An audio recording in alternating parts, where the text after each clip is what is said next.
Pemirsa, Polda Jawa Tengah menetapkan 5 tersangka baru dalam kerusuhan akhir Agustus lalu. Mereka yang ditetapkan tersangka adalah pelaku kerusuhan yang terbukti melakukan tindak anarkis.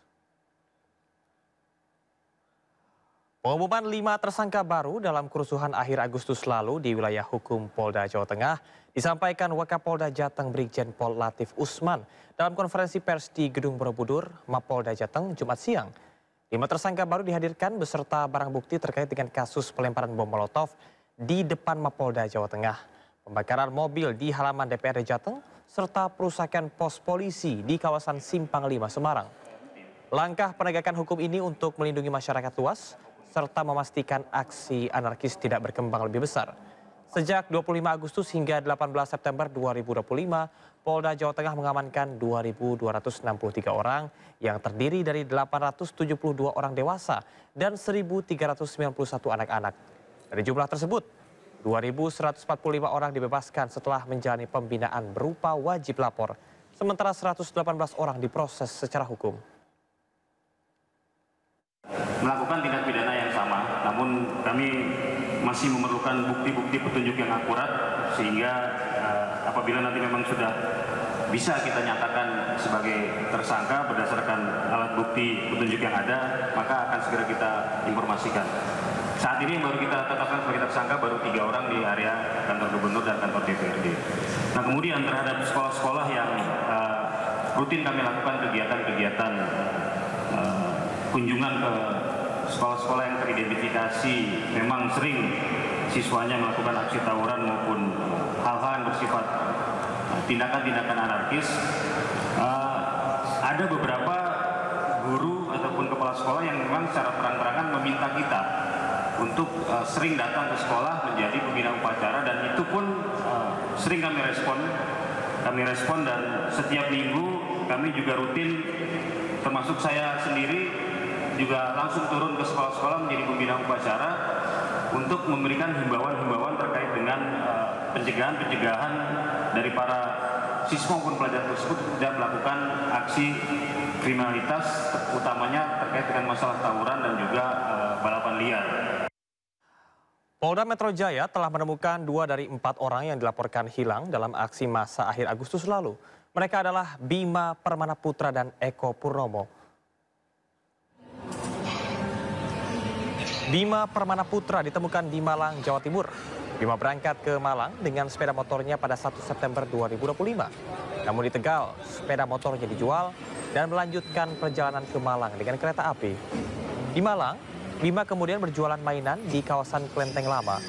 Sedangkan Eko Purnomo ditemukan di Kalimantan Tengah yang ternyata sedang bekerja di kapal penangkap ikan. Eko meninggalkan rumah pada 3 September 2025. Saya ucapkan mohon maaf untuk ibu saya karena sudah membuatnya khawatir. Saya pergi tanpa memberi kabar, dan untuk teman-teman saya. Lalu saya ucapkan terima kasih kepada pihak Polda karena telah membantu ibu saya untuk membantu mencari saya dan beberapa rekan saya yang sudah membantu ibu saya dan menjaga ibu saya selama saya tidak ada di Jakarta. Nama saya Bima Permana Putra. Ingin memohon maaf sebesar-besarnya, terutama buat orang tua saya dan kakak saya telah pergi meninggalkan rumah tanpa ada kabar, tanpa pamit. Dan saya mohon maaf atas kegaduhan yang telah terjadi di sosial media selama ini, yang saya dikabarkan hilang.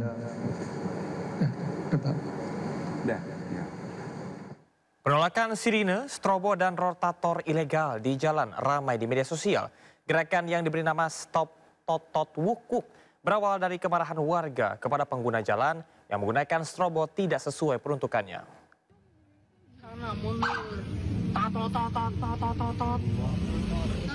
Media sosial diramaikan dengan gerakan yang meminta pejabat dan pengguna kendaraan untuk tak menyalakan sirine, strobo, dan rotator ilegal di jalan. Gerakan yang diberi nama Stop Totot Wukuk ini berawal dari kemarahan masyarakat yang menggunakannya tidak sesuai peruntukan. Terkait hal ini, Gubernur Jakarta Pramono Anung menyatakan aturan penggunaan sirine dan strobo telah diatur pemerintah pusat. Jadi untuk itu aturan ini kan semuanya yang ngatur sebenarnya pemerintah pusat. Kami hanya menjalani. Saya sendiri, teman-teman pasti melihat selama saya menggunakan mobil patwal hampir nggak pernah tato-tatot. Apalagi Sabtu Minggu saya juga nggak pernah dikawal. Jadi saya menikmati malah nggak dikawal sebenarnya. Penggunaan lampu rotator diatur dalam Undang-Undang Nomor 22 Tahun 2009 tentang Lalu Lintas dan Angkutan Jalan atau LLAJ dan hanya boleh digunakan oleh kendaraan tertentu seperti polisi, ambulans, dan pemadam kebakaran.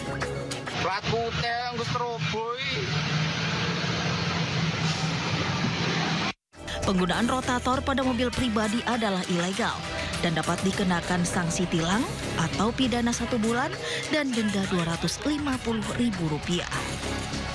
Tim Liputan iNews melaporkan.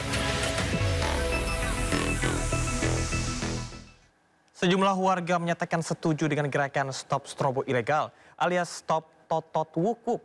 Pasalnya penggunaan strobo ilegal yang tidak sesuai dengan peruntukannya dianggap mengganggu. Setuju sekali karena menurut saya itu sangat mengganggu di jalan. Karena pada saat di jalan itu kita butuh konsentrasi ya, perhatian ya. Jadi dan sudah ada aturannya juga, sudah ada undang-undangnya yang harus diutamakan siapa-siapanya seperti itu. Tentunya saya setuju ya, karena kalau misalkan dilihat dari urgensinya, kadang ketika lagi macet semua juga lagi nggak bisa gerak seperti itu. Sedangkan kalau misalkan strobo ilegal ini kan berarti dia memaksakan diri supaya dia diberikan jalan. Sedangkan kondisi di jalanan lagi macet dan semua orang ingin cepat seperti itu. Jadi harusnya lebih mengutamakan urgensi seperti yang darurat kayak ambulans seperti itu. Ilegal gimana nih Bapak, setuju atau enggak? Ya setuju, diberantas lah. Prinsipnya saya sangat tidak setuju. Karena sipil itu tidak baik lah. Kecuali ambulan ya.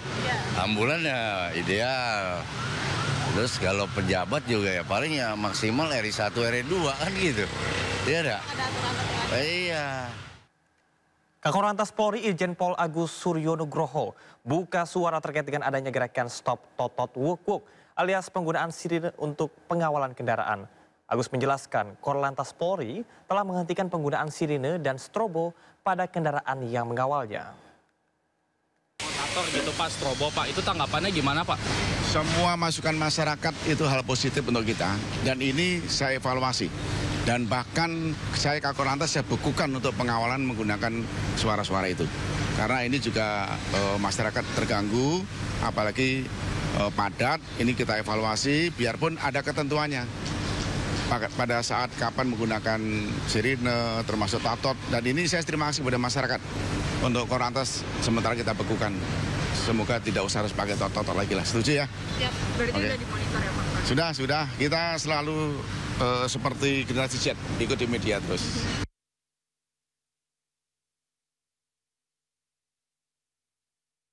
Kelangkaan bahan bakar minyak non-subsidi di SPBU swasta menuai sorotan publik dan juga warganet.